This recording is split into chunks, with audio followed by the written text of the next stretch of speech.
Shalom, di nama Tuhan. Pada petang hari ini kita akan belajar firman Tuhan dengan satu judul, yaitu menyambut kehadiran Pele UH. Menyambut kehadiran Pele UH. Nah, hari-hari ini kita sedang menantikan hari Natal. Hari peringatan kelahiran Tuhan Yesus Kristus sebagai seorang anak manusia di bumi ini.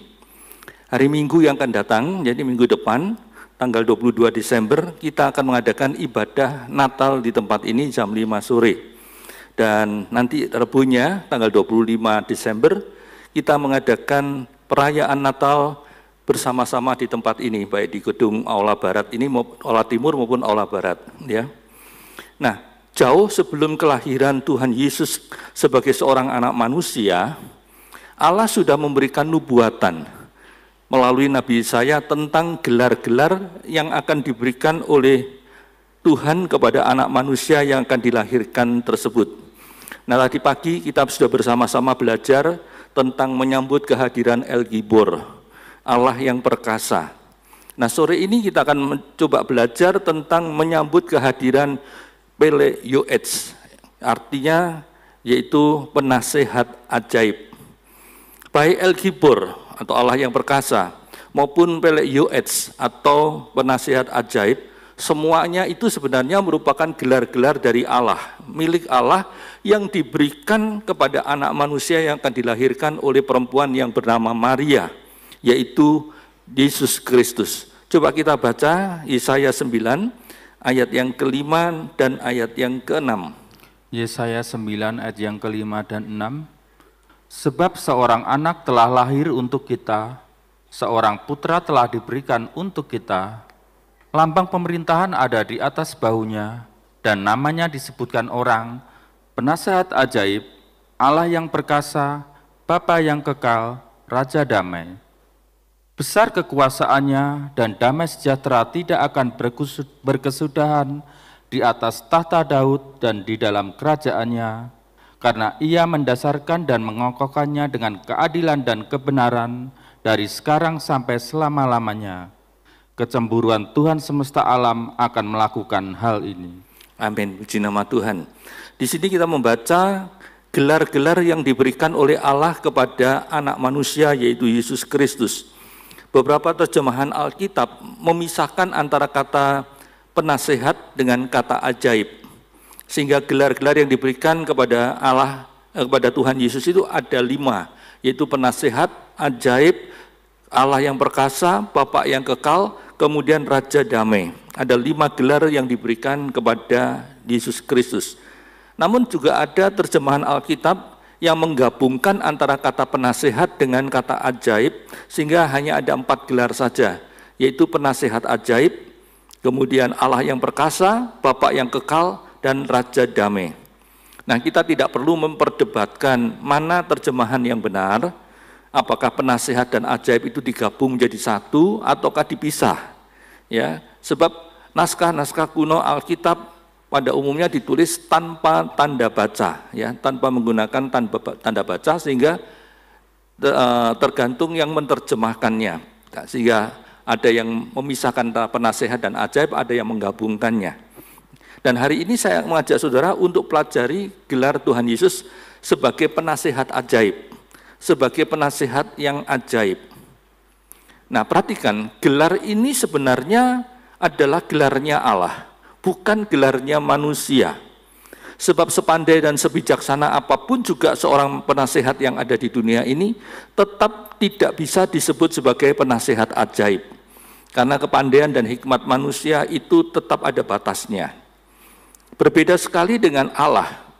Dia adalah Allah pribadi yang maha pandai, maha bijaksana, bahkan dia adalah sumber segala hikmat, bahkan dia adalah hikmat itu sendiri. Tidak ada siapapun juga yang lebih pandai daripada Allah. Itu sebabnya firman Allah mengatakan tidak ada yang bisa memberi nasihat kepada Allah. Coba baca 1 Korintus 2 ayat yang ke-16. 1 Korintus 2 ayat yang ke-16. Sebab siapakah yang mengetahui pikiran Tuhan sehingga ia dapat menasihati dia? tetapi kami memiliki pikiran Kristus. Nah, firman Tuhan katakan siapa yang bisa mengetahui pikiran Tuhan sehingga bisa menjadi penasehat, menasehati Tuhan. Coba baca lagi Yesaya 40 ayat 13 dan 14. Yesaya 40 ayat yang ke-13 dan yang ke-14. Siapa yang dapat mengatur roh Tuhan atau memberi petunjuk kepadanya sebagai penasehat? Kepada siapa Tuhan meminta nasihat untuk mendapat pengertian, dan siapa yang mengajar Tuhan untuk menjalankan keadilan? Atau siapa mengajar dia pengetahuan dan memberi dia petunjuk supaya ia bertindak dengan pengertian? Nah, perhatikan, di sini katakan kepada siapa yang bisa mengatur roh Tuhan atau memberi petunjuk kepadanya sebagai penasehat. Tidak ada seorang manusia pun atau makhluk apapun juga yang bisa menjadi penasehatnya Tuhan. Sebab dia adalah Allah yang maha sempurna, hikmatnya sempurna, kepandaiannya juga sempurna, tidak ada batasnya. Itu sebabnya tidak ada yang bisa memberi nasihat kepada Allah. Sebaliknya dia yang bisa memberi nasihat kepada kita. Dan nasihatnya itu pasti benar dan pasti berguna bagi kita. Sebab dia adalah penasehat yang ajaib. Nah, Allah tahu bahwa kita ini adalah manusia yang bodoh, yang seringkali salah di dalam bertindak, sehingga membuat kita mengalami penderitaan di dalam hidup ini, mengalami kerugian, penderitaan, kecelakaan, bahkan juga bisa mendatangkan kebinasaan kepada diri kita sendiri. Nah, karena Allah itu mengasihi, sangat mengasihi kita, itu sebabnya dia selalu memperhatikan kita. Matanya akan selalu tertuju kepada kita. Dan dia mau memberikan nasihatnya kepada kita. Dia mau mengajarkan jalan yang benar itu kepada kita, supaya kita selamat dan bahagia. Coba baca Mazmur 32 ayat yang ke-8. Mazmur 32 ayat yang ke-8. Aku hendak mengajar dan menunjukkan kepadamu jalan yang harus kau tempuh. Aku hendak memberi nasihat, mataku tertuju padamu. Nah, firman Tuhan katakan aku, yaitu Tuhan, yang mau mengajar dan menunjukkan kepadamu jalan yang benar, yang harus kamu tempuh. Aku akan memberi kamu nasihat. Ya, dalam terjemahan yang lain dikatakan, kata Tuhan, aku akan menunjukkan jalan yang harus kau tempuh, engkau akan kubimbing dan kunasehati. Nah, sebagai penasihat yang ajaib, Allah mampu memberikan nasihat yang benar dan yang sempurna kepada kita. Nasihat yang mampu menuntun kehidupan kita selama di dunia ini, sampai nanti kita bisa masuk di dalam kerajaan surga, dalam kemuliaan kekal di surga. Mazmur 73 ayat 24 mengatakan, dengan nasihatmu engkau menuntun aku, dengan firman-Mu engkau menuntun aku, kemudian engkau mengangkat aku di dalam kemuliaan. Jadi kita bisa lihat bahwa nasihat Tuhan itu diberikan oleh Tuhan lewat firman Tuhan. Dan nasihat dari Allah itu hebat. Nasihat dari Allah itu kuat, teguh, bahkan kekal. Coba baca Mazmur 33 ayat yang ke-11. Mazmur 33 ayat yang ke-11. Tetapi rencana Tuhan tetap selama-lamanya, rancangan hatinya turun-temurun. Rencana Tuhan tetap selamanya, rancangan hatinya turun-temurun, artinya rancangan hatinya juga kekal. Di dalam terjemahan bahasa Inggris dikatakan, the counsel of the Lord stands forever, the plans of his heart to all generations. Jadi nasihat Tuhan itu tetap untuk selamanya, dan rancangan hatinya itu untuk semua generasi, ya, sampai keturunan keberapapun. Dan firman Allah sudah menjelaskan dengan sangat tegas sekali bahwa tunas dari tunggul Isai, itu yang disebut tunas tunggul Isai adalah Tuhan Yesus Kristus. Dia adalah pribadi yang memiliki roh Allah. Dia adalah pribadi yang memiliki roh hikmat, roh pengetahuan, roh nasihat. Coba baca Yesaya pasal yang ke-11 ayat 1 dan 2. Yesaya 11 ayat yang ke-1 dan yang ke-2. Suatu tunas akan keluar dari tunggul Isai, dan taruk yang akan tumbuh dan dari pangkalnya akan berbuah. Roh Tuhan akan ada padanya, roh hikmat dan pengertian, roh nasihat dan keperkasaan, roh pengenalan dan takut akan Tuhan. Nah, firman Tuhan mengatakan roh Tuhan ada pada dia. Pada siapa? Kepada tunas yang keluar dari tunggul Isai, atau taruk yang akan tumbuh dari pangkal Isai, yaitu Yesus Kristus. Roh Tuhan, roh hikmat, roh pengertian, roh nasihat, roh keperkasaan, itu ada di dalam diri Tuhan Yesus. Tadi saya sebutkan bahwa gelar penasehat ajaib itu sebenarnya gelarnya Allah sendiri. Nah, Tuhan Yesus Kristus itu juga disebut sebagai penasehat ajaib. Dan itu membuktikan bahwa Tuhan Yesus Kristus itu sebenarnya adalah pribadi Allah sendiri. Nah, pada petang hari ini kita akan mencoba mempelajari tentang pribadi Yesus Kristus sebagai Pele-Yoets, sebagai penasehat ajaib ini. Apa yang bisa kita pelajari dari gelar Tuhan Yesus sebagai penasehat ajaib ini? Yang pertama, Tuhan Yesus tahu semua pergumulan hidup kita, ya. Dia tahu semua pergumulan hidup kita. Sebagai Allah yang Maha Tahu, Tuhan Yesus tahu semua keadaan kita. Seluruh hidup kita ini terbuka di hadapan mata Tuhan, ya. Tidak ada yang tersembunyi bagi Tuhan. Coba baca Mazmur 119 ayat 168. Mazmur 119 ayat yang ke-168. Aku berpegang pada titah-titahmu dan peringatan-peringatanmu, sebab seluruh hidupku terbuka di hadapanmu. Seluruh hidupku itu terbuka di hadapan Tuhan. Coba baca lagi Amsal 5 ayat yang ke-21. Amsal 5 ayat yang ke-21. Karena segala jalan orang terbuka di depan mata Tuhan, dan segala langkah orang diawasinya. Nah, di sini juga dikatakan segala jalan orang itu terbuka di depan mata Tuhan. Jadi tidak ada yang tersembunyi bagi Tuhan. Tuhan tahu seluruh keadaan kita. Bahkan sampai apa yang ada di dalam pikiran kita pun, yang sedang kita pikirkan pun, Tuhan tahu. Ya, padahal ada pepatah mengatakan dalamnya laut bisa diduga, ya, dalamnya laut dapat diduga, tetapi dalamnya hati siapa yang tahu? Orang, manusia tidak akan bisa mengerti apa yang ada di dalam pikiran, di dalam hati kita, ya, karena manusia terbatas kemampuannya. Dia tidak tahu apa yang sedang kita sembunyikan di dalam hati dan pikiran kita. Tetapi Tuhan Yesus Kristus, Dia tahu, ya, Dia tahu semua yang tersembunyi di dalam hati dan pikiran kita, karena Dia sebenarnya adalah Allah yang Maha Tahu.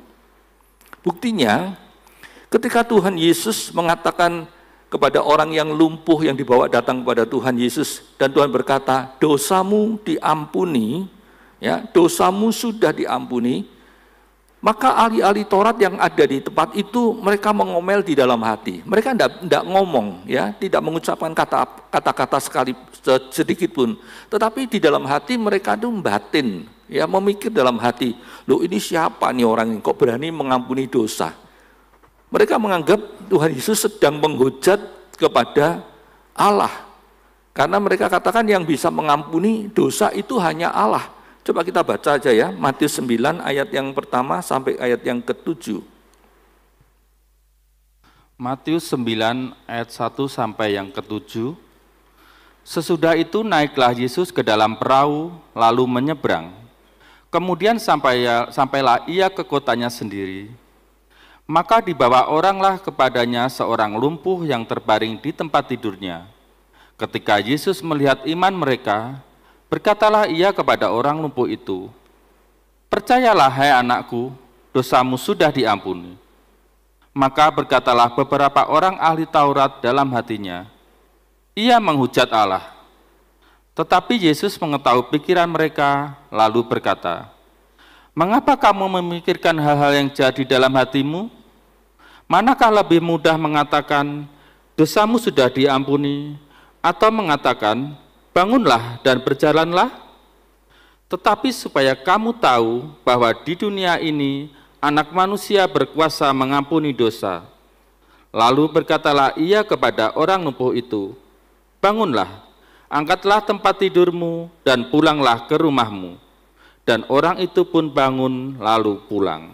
Nah, Tuhan Yesus adalah pribadi Allah yang mampu mengampuni dosa manusia.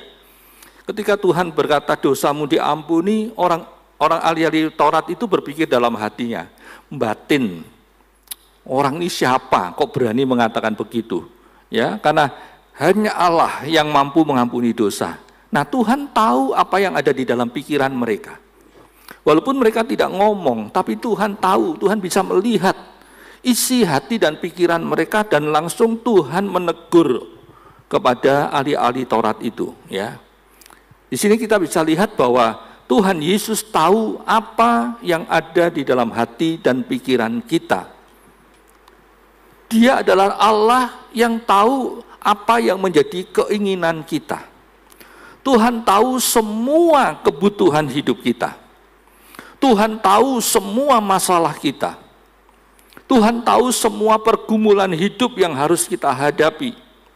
Tuhan tahu semua kesusahan dan penderitaan kita. Bahkan Tuhan juga tahu semua keluh kesah kita. Ya, Mazmur 38 ayat yang ke-10.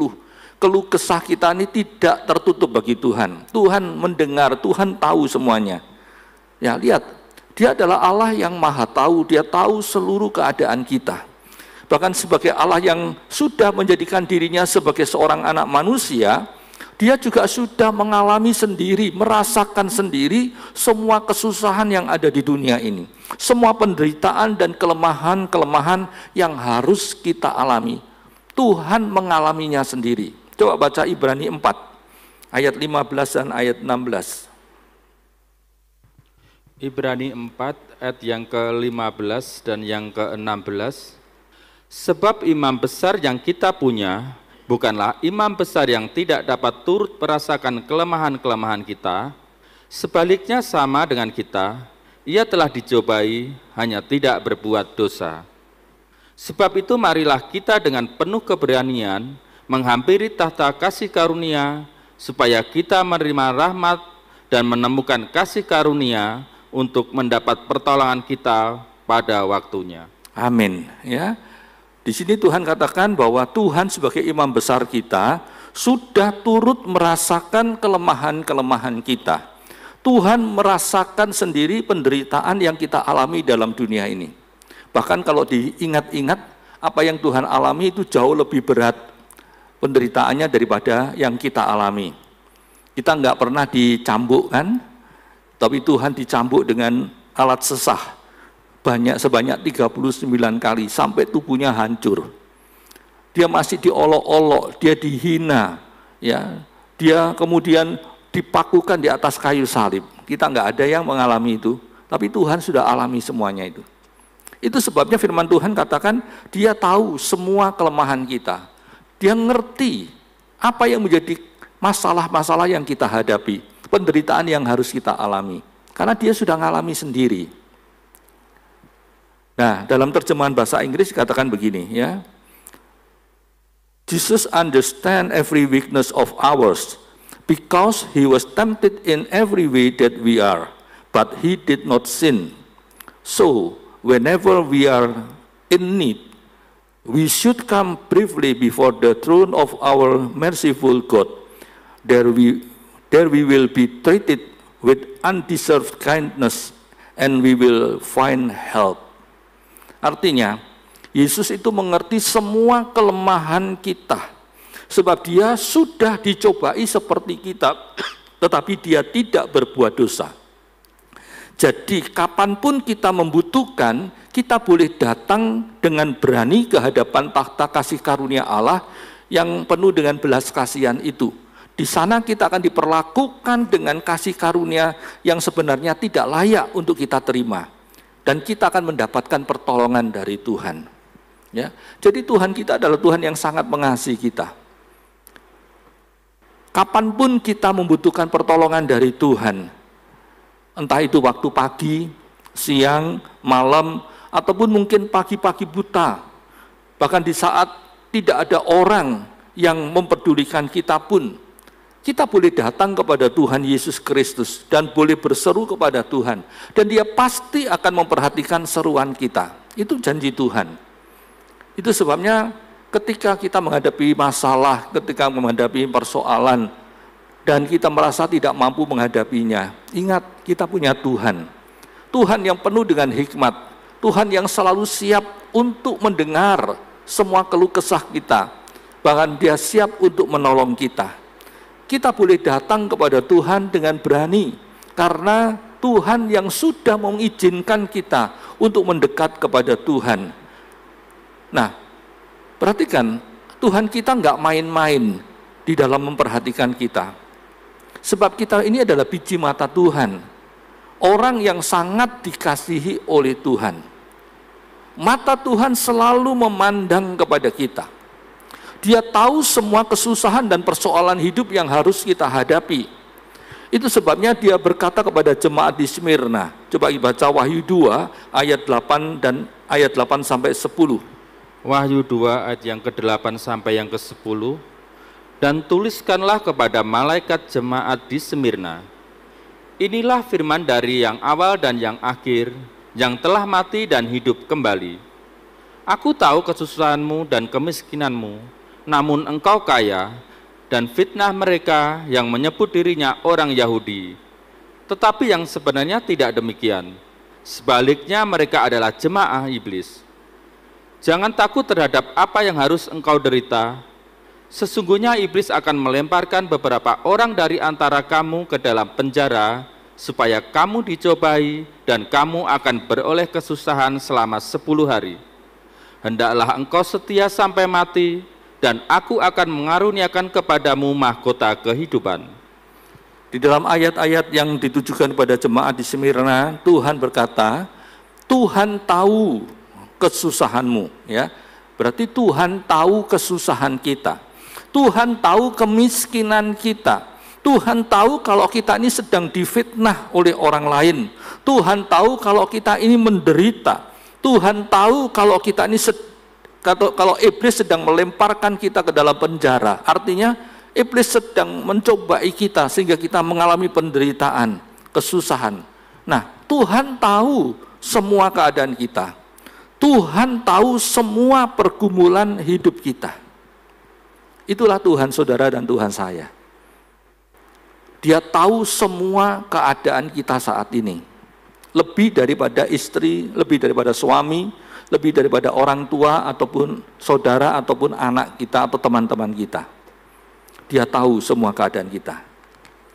Dan Dia bukan cuma sekedar tahu saja, tapi Dia juga mau menolong kita. Bahkan Dia bukan cuma sekedar tahu dan mau menolong kita saja, tetapi Dia juga mampu menolong kita. Karena Dia adalah Allah yang Maha Kuasa.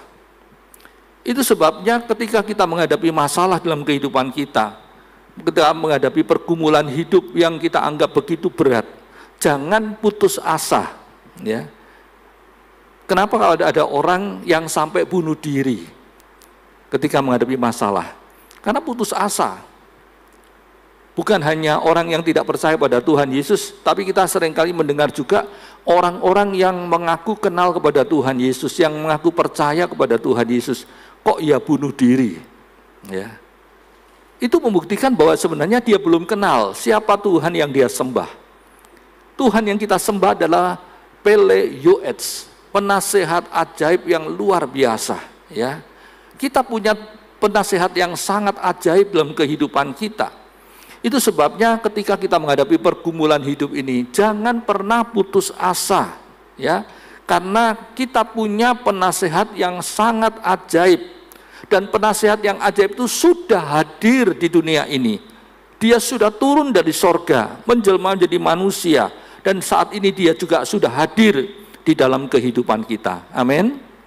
Siapa yang percaya bahwa Tuhan Yesus sudah hadir dalam hati saudara? Puji Tuhan.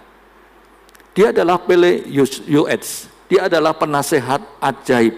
Dia hadir di dalam kehidupan kita. Dan dia tahu semua pergumulan hidup kita. Ini adalah kebenaran yang pertama yang harus kita yakini dan kita percayai. Dia adalah Tuhan yang tahu semua pergumulan hidup kita. Yang kedua, sebagai penasihat ajaib, dia tahu apa yang harus kita lakukan. Ya, dia tahu apa yang harus kita lakukan. Jangan lupa, Tuhan Yesus Kristus itu adalah Allah yang maha tahu. Dia juga Allah yang maha bijaksana. Semua yang dia lakukan itu pasti benar dan pasti berguna untuk kita. Karena dia sangat mengasihi kita. Dan jangan lupa juga bahwa Tuhan Yesus itu adalah Pele Yoetz. Dia adalah penasehat ajaib. Dan sebagai penasehat yang ajaib, dia pasti bisa memberikan nasihat-nasihat, memberikan petunjuk-petunjuk kepada kita dengan tepat. Sebab roh Allah itu ada di dalam dirinya. Roh hikmat, roh pengertian, roh nasihat, itu ada di dalam diri Tuhan Yesus. Ya. Yesaya 11 ayat 1 dan 2, tadi kita sudah baca. Bahwa roh Allah itu ada di dalam pribadi Tuhan Yesus Kristus. Itu sebabnya, nggak heran kalau dia bisa menjadi penasehat yang ajaib. Karena dia punya semua hikmatnya Allah. Dia punya semua pengertian dan semua nasihat yang menjadi miliknya Allah di dalam dirinya. Sebab dia sejatinya adalah pribadi Allah sendiri. Kalau penasehat yang ada di dunia, konselor yang ada di dunia, seringkali tidak mampu memberikan nasihat kepada kita yang tepat untuk semua persoalan hidup kita. Sebab kemampuan manusia juga sangat terbatas. Tetapi Tuhan, dia punya hikmat yang tidak terbatas.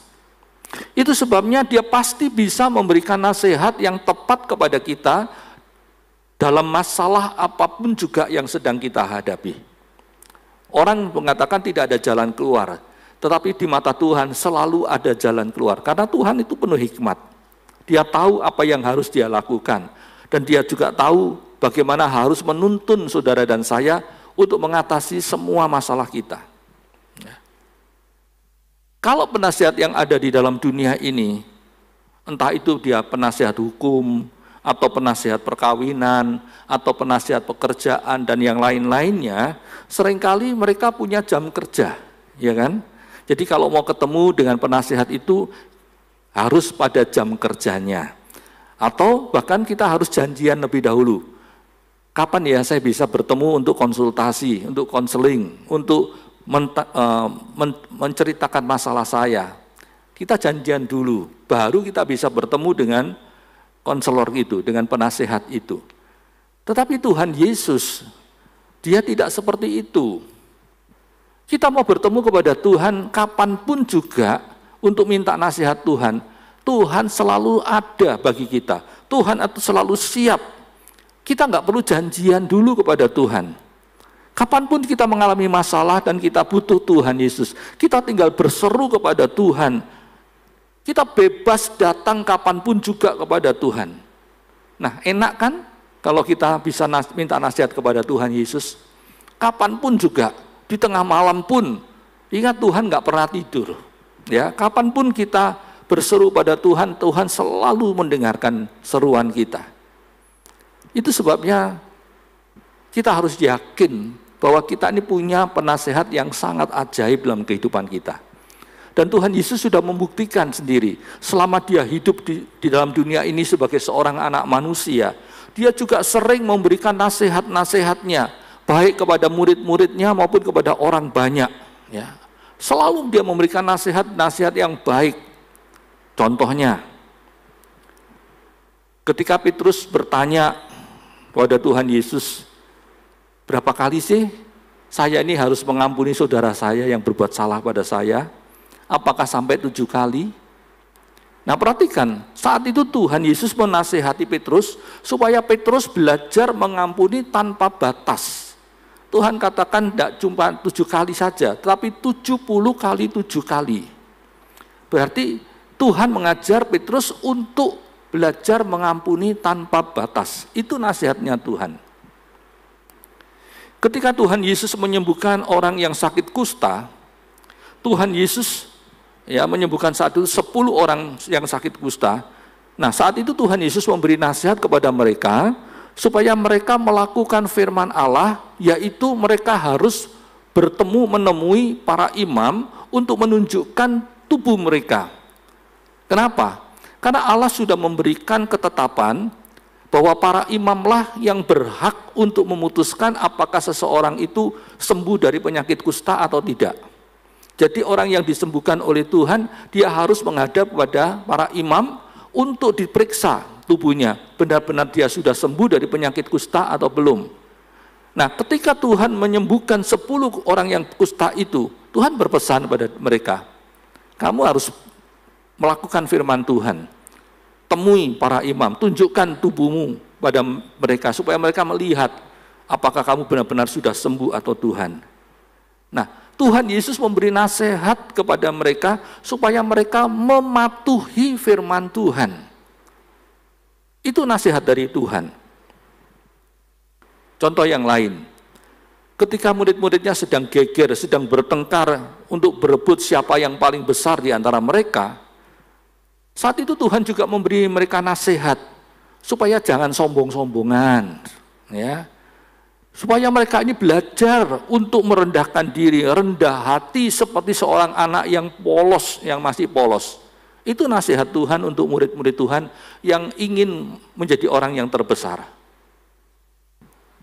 Contoh lain lagi, ketika perempuan Samaria itu minta air hidup ini kepada Tuhan Yesus Kristus, nah Tuhan Yesus juga memberi nasihat supaya dia membereskan dulu kehidupannya, membereskan dulu pernikahannya, ya, membereskan dulu hidupnya, kebiasaannya di dalam perzinahan itu. Baru nanti Tuhan akan berikan air hidup itu kepada dia. Ya, Tuhan memberi nasihat. Ketika ada seorang pemuda yang kaya yang datang kepada Tuhan Yesus dan bertanya, guru yang baik, gimana caranya ya supaya saya ini bisa menerima hidup yang kekal?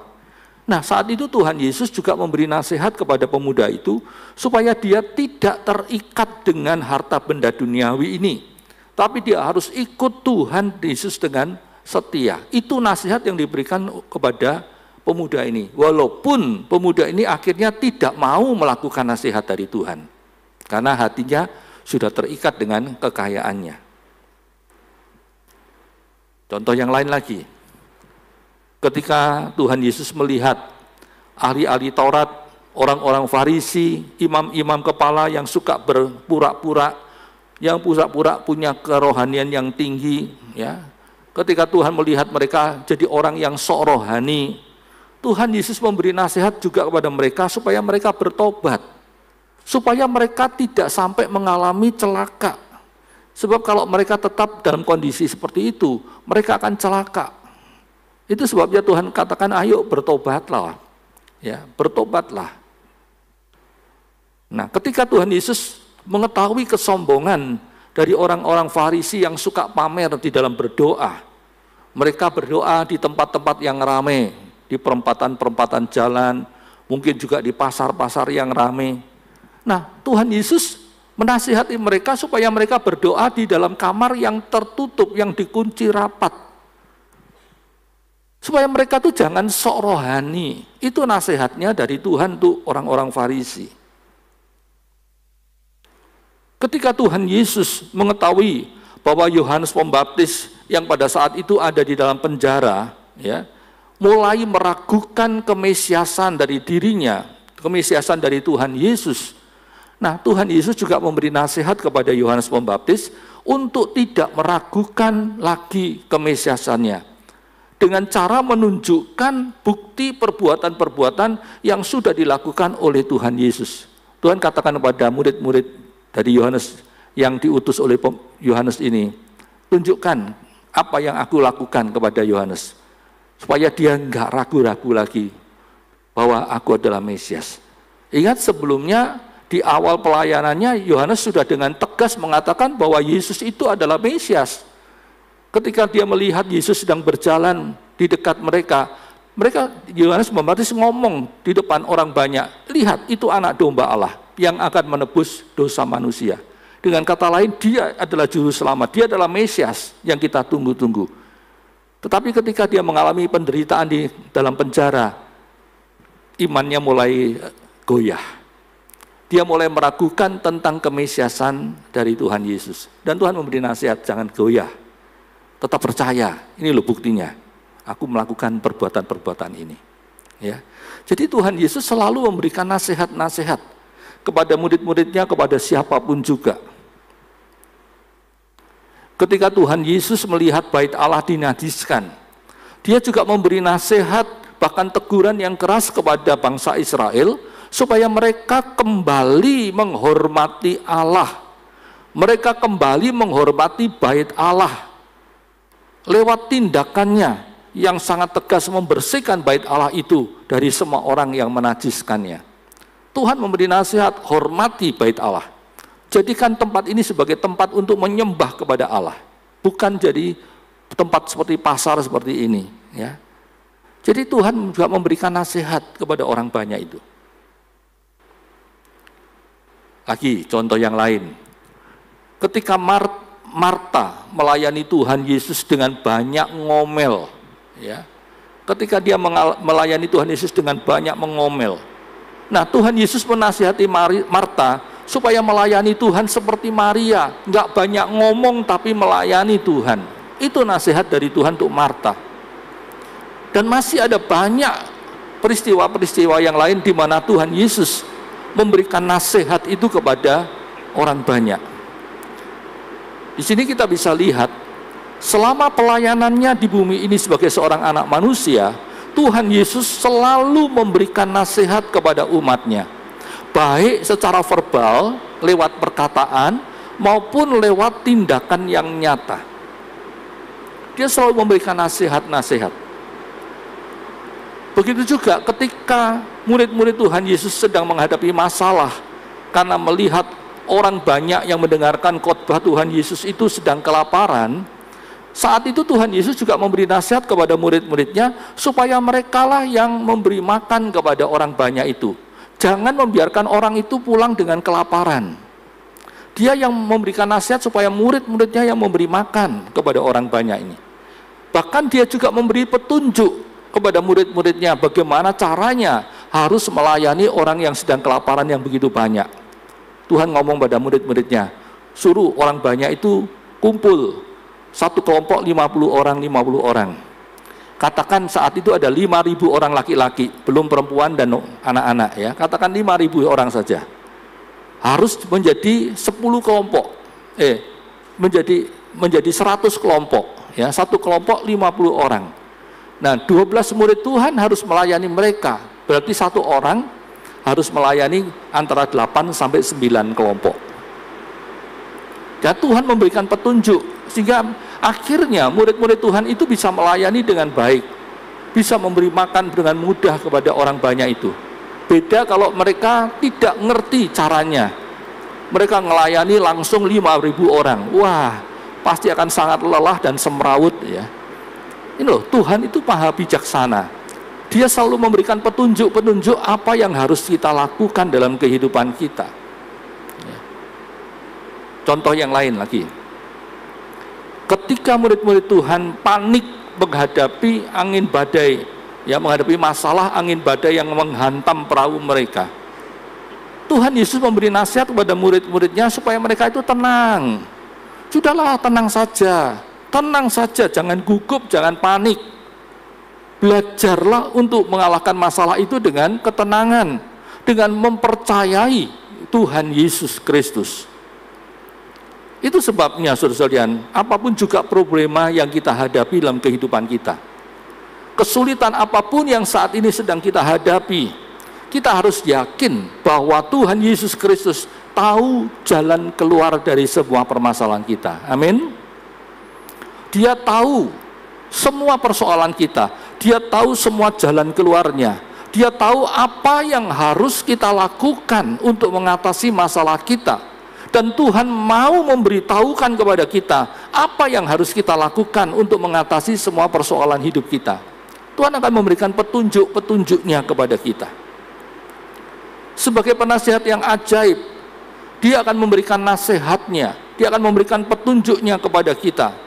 Bagaimana caranya kita mengatasi persoalan hidup yang kita hadapi. Dan nasihat Tuhan, petunjuk Tuhan itu pasti benar. Karena dia adalah kebenaran. Ya. Jadi semua nasihat yang diberikan oleh Tuhan itu pasti benar. Pasti mendatangkan keuntungan untuk kita kalau kita mau melakukannya. Contoh di dalam Perjanjian Lama, apa yang dialami oleh Daud ketika menghadapi bangsa Filistin. Bangsa Filistin ingin menangkap Daud. Nah, sebelum Daud berperang melawan bangsa Filistin, dia selalu tanya kepada Tuhan, Tuhan, ini saya mau perang melawan bangsa Filistin, apa yang harus saya lakukan? Nah, Tuhan memberi petunjuk kepada Daud, maju, kamu pasti menang, hadapi musuh itu. Dan dia melakukan apa yang menjadi petunjuknya Tuhan, dia menang. Dalam kesempatan yang lain, bangsa Filistin kembali mau menangkap dia. Dia tanya lagi kepada Tuhan, kali ini apa Tuhan yang harus saya lakukan untuk menghadapi bangsa Filistin? Apakah seperti dulu saya maju berperang? Nah, yang kedua ini Tuhan katakan beda. Tuhan katakan pada Daud, jangan maju langsung, ya, jangan langsung maju bertempur dengan orang Filistin. Tapi coba kamu atur pasukanmu, berkeliling dulu, mundur dulu, ya, ke belakangnya orang-orang Filistin itu. Kemudian nanti dari belakangnya baru kamu nyerbu mereka. Ketika kamu mendengar ada derap kaki kuda di atas pucuk-pucuk kertol, itu tandanya bahwa kamu harus menyerang. Dan Daud menurut apa yang diperintahkan, ditunjukkan oleh Tuhan. Dan akhirnya dia mengalami kemenangan juga. Ya, sudah bisa baca itu dalam 2 Samuel pasal 5 ayat 17 sampai ayat yang ke-25. Nah, ini kita baca coba Mazmur 25 ayat 12. Mazmur 25 ayat yang ke-12. Siapakah orang yang takut akan Tuhan? Kepadanya Tuhan menunjukkan jalan yang harus dipilihnya. Nah, firman Tuhan katakan orang yang takut kepada Tuhan, kepadanya Tuhan akan menunjukkan jalan yang harus dipilihnya. Berarti asal kita ini mau hidup di dalam takut akan Tuhan, maka Tuhan sebagai Peleuets itu, sebagai penasehat ajaib itu pasti mau memberikan petunjuk-petunjuknya kepada kita. Sehingga kita tahu apa yang harus kita lakukan, apa yang tidak boleh kita lakukan, kita ngerti. Ya. Sehingga ketika kita sedang menghadapi musuh, menghadapi masalah hidup kita ngerti apa yang harus kita kerjakan. Itu sebabnya jangan mengandalkan kepandaian kita sendiri yang terbatas ini. Karena apa yang kita anggap baik belum tentu benar. Tetapi apa yang Tuhan katakan, apa yang Tuhan tunjukkan pada kita, nasihat dan petunjuk dari Tuhan itu pasti benar. Karena dia adalah kebenaran. Ya. Dan tadi saya sudah katakan bahwa seringkali Tuhan memberikan nasihat dan petunjuknya itu melalui firman Allah.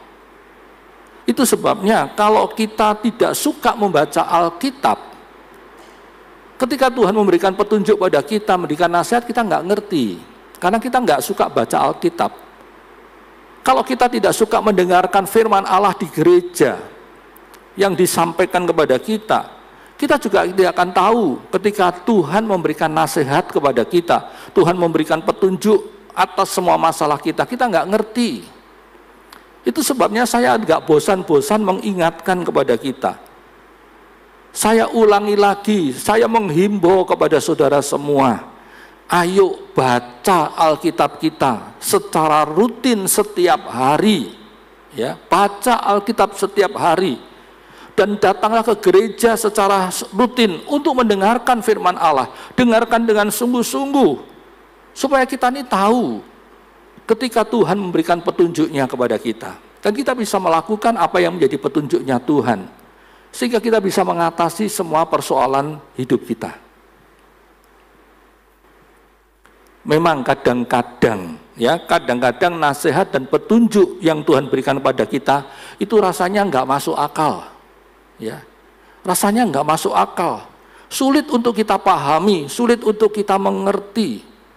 Seolah-olah Tuhan itu salah di dalam memberikan nasihatnya kepada kita, salah di dalam memberikan petunjuknya. Itu yang seringkali kita alami dan kita rasakan dalam kehidupan kita. Contoh, ketika Tuhan menyuruh bangsa Israel berjalan ke arah Laut Teberau. Seolah-olah Tuhan sudah salah memilihkan jalan untuk bangsa Israel. Sebab ketika sampai di depan Laut Tebero, bangsa Israel nggak bisa berbuat apa-apa lagi. Mau maju terus, ada laut yang terbentang luas yang tidak mungkin mereka seberangi. Di belakang mereka pasukan dari Raja Firaun dengan Firaun sendiri sedang mengejar mereka. Saat itu di tepi Laut Tebero ini mereka menghadapi jalan buntu. Seolah-olah mereka berkata, oh Tuhan salah memberikan petunjuknya pada saya. Tuhan salah memberikan nasihat. Tapi ingat, Tuhan tidak pernah salah bertindak. Tuhan tidak pernah memberikan petunjuk yang salah. Tuhan tahu apa yang harus dia lakukan untuk umatnya.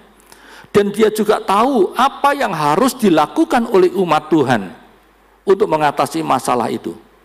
Itu sebabnya ketika mereka sedang kebingungan di depan Laut Tebero, Tuhan pada saat itu memberi petunjuk kepada Musa, angkat tongkatmu di atas air laut itu.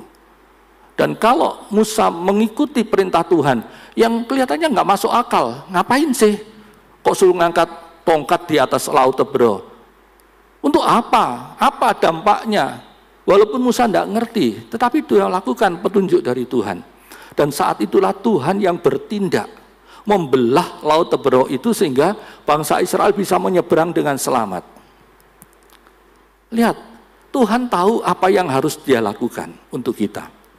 Dia tahu bagaimana harus memberi petunjuk kepada kita, memberi nasihat kepada kita. Walaupun seringkali kita tidak mengerti, kita merasa seolah-olah petunjuk Tuhan nggak benar, ya, kita merasa seolah-olah kok nggak masuk akal, nggak kita pahami, seolah-olah salah. Tapi ingat, Allah tidak pernah salah. Itu sebabnya kita harus tetap turuti apa yang menjadi nasihat dan petunjuk Tuhan. Soal membuka jalan dari masalah kita, itu urusannya Tuhan. Urusan kita adalah melakukan apa yang Tuhan tunjukkan. Hanya itu aja. Maka yang lainnya yang tidak bisa kita lakukan, itu bagiannya Tuhan. Tuhan yang membelah Laut Tebero itu untuk kita. Dan pertolongan dari Tuhan itu sempurna, ya. Jalan yang Tuhan tunjukkan tidak mungkin salah. Kalau kita mengikuti perintah Tuhan, mengikuti petunjuk Tuhan itu, maka kita akan melihat kebenaran dari perintah Tuhan. Kita akan melihat kehebatan, keajaiban dari nasihat dan petunjuk Tuhan itu. Ya. Ingat, jalan Tuhan tidak mungkin salah. Jalanmu tak terselami oleh setiap hati kami. Namun satu hal ku percaya, ada rencana yang indah, tiada terduga kasih-Mu. Heran dan besar bagiku arti kehadiran-Mu selalu, nyata di dalam hidupku. Penyertaan-Mu sempurna, rancangan-Mu penuh damai, aman dan sejahtera walau di tengah badai. Itulah penyertaan Tuhan. Tuhan tahu apa yang harus Tuhan lakukan untuk menolong kita. Dan Tuhan tahu bagaimana Tuhan harus memberi nasihat, memberi petunjuk apa yang harus kita lakukan. Tinggal kita nurut saja. Maka kita akan melihat kemuliaan Tuhan. Ingat ya, sekali lagi ingat, ketika kita menghadapi masalah dan Tuhan memberikan petunjuk yang seolah-olah nggak masuk akal, tetaplah percaya bahwa petunjuk dari Tuhan nggak mungkin salah, ya, karena Tuhan itu adalah penasihat yang ajaib. Itu sebabnya pikiran Tuhan itu juga terlalu ajaib bagi kita. Seringkali kita nggak mampu menjangkau, tidak mampu memahami pikiran dari Tuhan. Coba baca Mazmur 139 ayat yang ke-6. Mazmur 139 ayat yang ke-6. Terlalu ajaib bagiku pengetahuan itu, terlalu tinggi, tidak sanggup aku mencapainya. Nah, terlalu ajaib bagiku pengetahuan itu, pengetahuannya Tuhan. terlalu tinggi, tidak sanggup aku mencapainya. Nggak mampu menyelami pikirannya Tuhan. Terjemahan yang lain mengatakan, terlalu dalam bagiku pengetahuanmu itu, tidak terjangkau oleh pikiranku. Ya. Pengetahuan Tuhan itu tidak terjangkau oleh kita. Apa yang Tuhan kerjakan itu ajaib, terlalu ajaib buat kita. Ajaib, sungguh ajaib, kuasanya bagiku. Ajaib, sungguh ajaib, anugerahnya dalam hidupku. Ajaib, sungguh ajaib, kasih Yesus bagiku. Betapa heranku menyaksikan perbuatannya yang ajaib. Terlalu ajaib pikiran Tuhan, terlalu ajaib jalan-jalannya Tuhan, terlalu ajaib petunjuk-petunjuk dan nasihatnya Tuhan. Ingat, Tuhan kita tahu semua keadaan kita. Dia tahu semua pergumulan hidup kita, dan dia juga tahu apa yang dia harus lakukan untuk kita. Dan dia juga tahu bagaimana harus memberi nasihat, memberi petunjuk kepada kita untuk apa yang harus kita kerjakan. Dan perhatikan, Tuhan juga tahu bagaimana menolong kita. Ya. Itulah penasihat ajaib yang kita miliki, Tuhan Yesus Kristus. Jadi dia tahu apa yang harus kita lakukan. Dan yang terakhir, yang ketiga, sebagai penasihat yang ajaib, dia juga tahu caranya menolong kita. Tahu bagaimana caranya menolong kita dengan sempurna. Ya. Tuhan Yesus sebagai Pele Yoetz, sebagai penasihat ajaib, bukan hanya mampu memberikan nasihat dan petunjuk yang ajaib saja, tetapi dia juga adalah Allah yang ajaib, Allah yang maha kuasa, Allah yang penuh dengan keajaiban-keajaiban, Allah yang mampu melakukan perbuatan-perbuatan yang sangat ajaib. Dan perbuatan ajaib yang Tuhan lakukan itu jumlahnya tidak terbatas, saudara. Sangat banyak sekali. Coba baca Mazmur 40 ayat yang ke-6. Mazmur 40 ayat yang ke-6. Banyaklah yang telah kau lakukan ya Tuhan Allahku, perbuatanmu yang ajaib dan maksudmu untuk kami. Tidak ada yang dapat disejajarkan dengan engkau. Aku mau memberitakan dan mengatakannya, tetapi terlalu besar jumlahnya untuk dihitung. Nah, lihat, banyak semua yang sudah Tuhan lakukan, dan semuanya itu perbuatan-perbuatan yang ajaib. Luar biasa banyak rencana Tuhan yang ajaib itu untuk kita. Tidak ada yang bisa disejajarkan dengan Tuhan kita. Ya. Di dalam perjanjian lama, Allah sudah menunjukkan keajaiban-keajaibannya di depan umatnya bangsa Israel maupun di depan bangsa-bangsa yang lainnya. Tadi contohnya, ketika bangsa Israel menghadapi jalan buntu di depannya, di depan ada laut Tebero yang tidak terseberangi, di belakang ada pasukan Firaun yang tidak terlawankan. Nah, saat itu Tuhan menolong bangsa Israel dengan caranya yang sangat ajaib, dan pertolongan Tuhan itu sempurna. Dia belah laut Tebero itu sehingga bangsa Israel bisa menyeberang semuanya dengan aman. Dan dia juga binasakan Firaun dengan seluruh pasukannya di dalam laut Tebero, sehingga tidak ada lagi yang mengejar mereka. Lihat, pertolongan Tuhan sempurna. Bukan hanya dilepaskan dari laut Tebero, tapi juga dilepaskan dari pasukannya Raja Firaun. Tuhan membuat mereka lolos dari semua bahaya itu. Itulah yang Tuhan kerjakan kalau kita ditolong oleh Tuhan. Firman Tuhan katakan begitu banyak perbuatan ajaib yang sudah dilakukan oleh Allah. Sehingga pemazmur dia menyatakan, ceritakanlah perbuatannya di antara segala bangsa, dan perbuatannya yang sungguh ajaib di antara suku bangsa.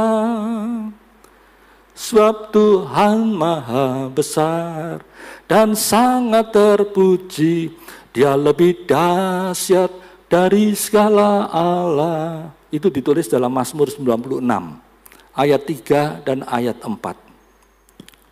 perbuatan ajaib Tuhan itu terlalu banyak di dalam kehidupan kita. Nah, selama Tuhan Yesus Kristus berada di bumi ini sebagai seorang anak manusia, dia juga sudah buktikan bahwa dia adalah Allah yang ajaib. Dia melakukan banyak sekali perbuatan-perbuatan yang sangat ajaib untuk menolong umatnya dari semua permasalahan hidup mereka.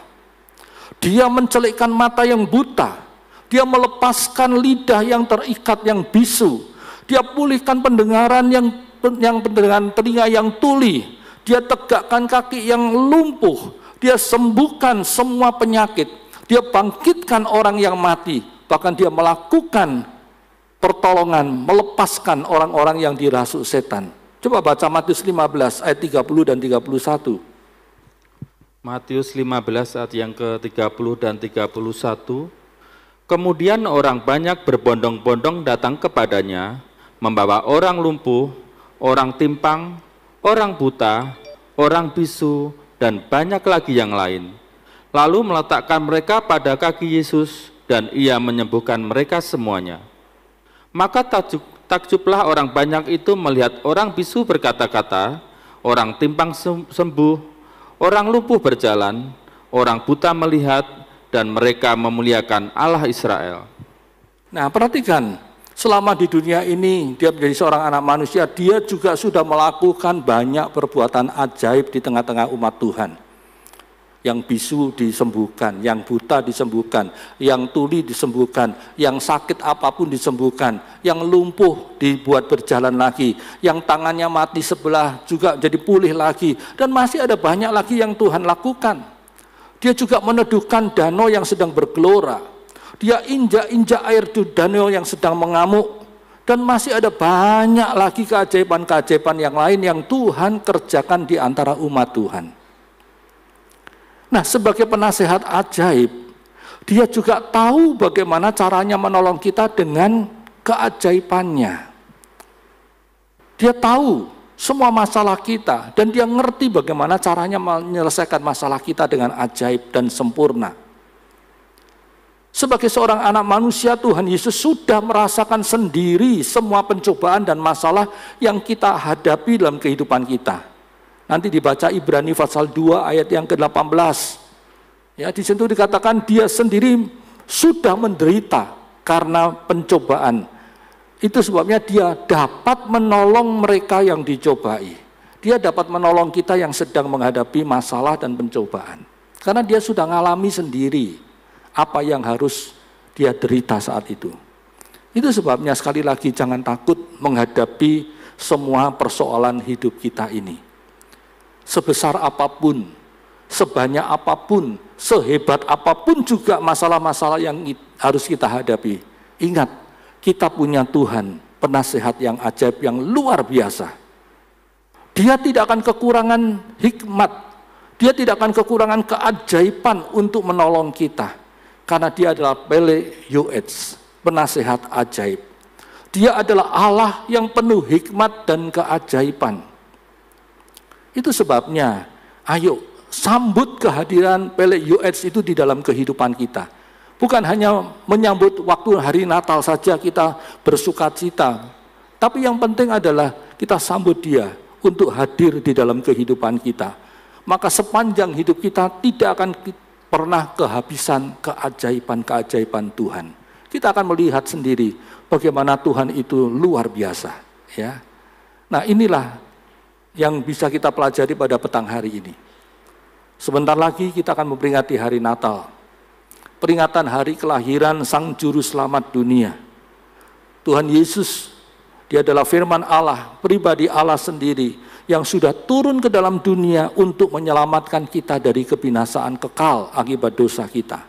Dan salah satu gelar milik Allah yang diberikan kepada Tuhan Yesus adalah Pele Yoetz, penasehat ajaib. Dan petang hari ini kita sudah belajar dari firman Tuhan bersama-sama. Yang pertama, sebagai penasehat ajaib, Tuhan Yesus tahu semua pergumulan hidup kita. Bahkan dia juga sudah pernah merasakannya sendiri. Kedua, sebagai Pele Yoetz, sebagai penasehat ajaib, Tuhan Yesus juga tahu apa yang harus kita lakukan untuk mengatasi semua pergumulan hidup ini. Dia tahu bagaimana harus memberi nasihat, memberi petunjuk yang benar kepada kita, sehingga kita bisa kalahkan semua masalah kita. Dan yang ketiga, sebagai penasihat ajaib, dia juga tahu bagaimana caranya menolong kita dengan menggunakan semua kuasa dan keajaibannya. Ya, sehingga pertolongan Tuhan itu kita alami dengan sempurna. Karena Allah kita adalah Allah yang maha sempurna. Nah, kalau Tuhan Yesus Kristus, Sang Penasihat Ajaib itu ada di dalam hidup kita, kita nggak perlu takut lagi menghadapi semua persoalan yang ada di dalam hidup kita. Kita sudah buktikan, tahun 2024 hampir kita lalui. Berapa banyak masalah yang kita hadapi di tahun ini. Dan bagaimana Tuhan sudah menolong kita. Mungkin ada masalah yang saat ini belum selesai. Ingat, kita punya penasihat ajaib yang tidak akan pernah kekurangan nasihat, tidak akan pernah kekurangan petunjuk, dan tidak akan pernah kekurangan keajaiban untuk menolong kita. Dia adalah Allah yang tidak pernah bosan-bosannya untuk menolong dan menolong dan menolong kita terus. Dia adalah Tuhan yang luar biasa. Itu sebabnya ayo serahkan hidup kita kepada Tuhan. Tahun 2025 kita nggak tahu apa yang akan terjadi dalam kehidupan kita. Ada banyak ramalan-ramalan yang mengatakan tahun 2025 akan ada masalah yang lebih berat yang harus kita alami. Nggak peduli apapun itu, selama kita punya Tuhan Yesus sebagai penasihat yang ajaib dalam kehidupan kita, maka kita akan tetap bahagia, tetap selamat sekarang sampai selamanya. Amin. Mari kita mau berdiri bersama-sama. Di depan kita ada perjamuan kudus, bukti bahwa Tuhan Yesus yang luar biasa itu sangat mengasihi kita, dan dia sudah serahkan hidupnya untuk kita. Kalau hidupnya saja diberikan pada kita, apalagi yang lainnya, semuanya akan diberikan pada kita. Dia akan gunakan seluruh hikmatnya untuk menolong kita. Mari kita mau berdiri bersama-sama. Tuhan, kasih-Mu sungguhlah mempesona diriku. Tuhan, kuasa-Mu sungguhlah menggetarkan hatiku.